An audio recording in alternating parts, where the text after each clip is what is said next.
Mesdames et messieurs, bonjour et bienvenue dans le Fly des sciences, une revue du journal scientifique et technique du Mali. Les titres de l'actualité scientifique sont les suivants.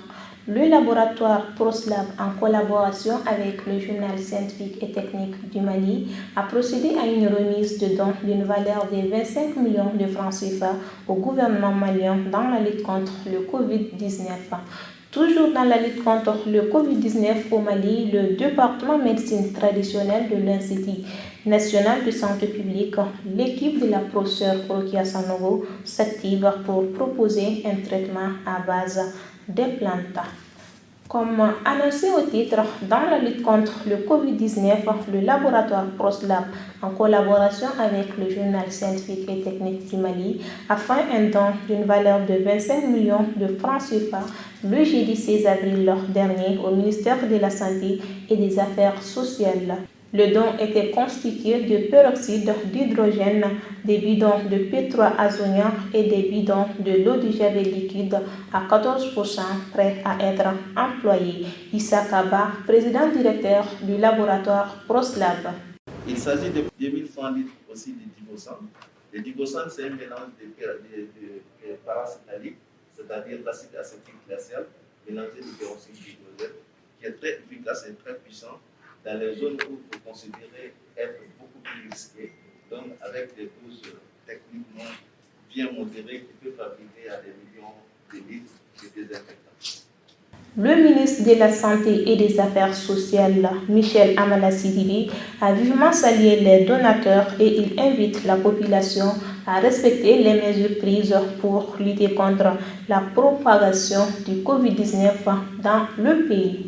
Ce que vous êtes en train de faire à travers vos dons aujourd'hui, c'est une démonstration très claire de votre engagement personnel, l'engagement des structures que vous représentez pour combattre cette maladie. Mais c'est aussi un élan de solidarité pour ceux qui souffrent, un élan de solidarité pour ceux qui sont aujourd'hui atteints de cette maladie. Au département médecine traditionnelle de l'Institut national de santé publique, l'équipe de la professeure Rokia Sanogo s'active pour proposer un traitement à base de plantes. Les acteurs de la médecine traditionnelle sont utilisés dans le cadre de la prévention. Aujourd'hui, les praticiens ont fait de nombreuses propositions de plantes en vue de traiter le Covid-19. Des recherches sont menées par le Centre de recherche sur la pharmacopée et la médecine traditionnelle.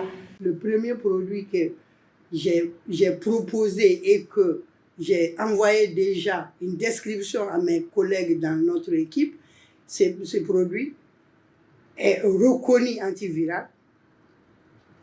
Ce produit renforce le système immunitaire, est un défatigant. C'est un produit qui est contre la toux et provoque la bronchodilatation, c'est-à-dire que ça libère les voies respiratoires. Pour la médecine traditionnelle africaine, le chemin est long dans une société fortement occidentalisée où le recours à la médecine traditionnelle se fait de façon non officielle. La professeure Rokia Sanogo lance un appel à la mobilisation pour la promotion de la médecine traditionnelle. Et voilà, c'est ce qui me fait à ce flag d'information. Merci de l'avoir suivi.